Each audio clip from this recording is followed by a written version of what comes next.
Article 62(1)(f) के तहत नाअहली 5 साल या ताहयात। सुप्रीम कोर्ट में अहम केस की समाअत कल होगी। अदालत ने 7 रुकनी लार्जर बेंच तश्कील दे दिया।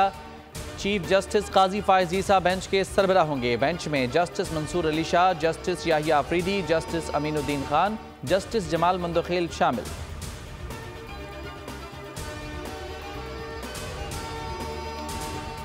सेनेट से फौज के खिलाफ मनफी प्रोपेगेंडा पर सख्त सजा की करारदाद मंजूर। पाक फौज और सिक्योरिटी फोर्सेस के खिलाफ मनफी और बदनीयती पर मबनी प्रोपेगेंडा करने वालों को सख्त सजा देने का मुतालबा।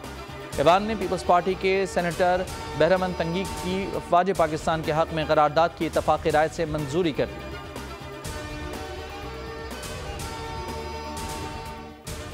आम इंतखाबात की सीट एडजस्टमेंट के लिए MQM के जमीयत उलमाए इस्लाम से मुज़ाकरात। JUI सिंध के सदर राशिद सुमरो की क़यादत में वफ़द की बहादुराबाद में मुस्तफ़ा कमाल से मुलाकात। वफूद का आम इंतखाबात के लिए मुश्तरका लाएअमल तरतीब देने पर इत्तफाक। तर्जुमान MQM का कहना था कि ज़ैली वफूद का मुज़ाकराती इजलास अगले 48 घंटों में होगा।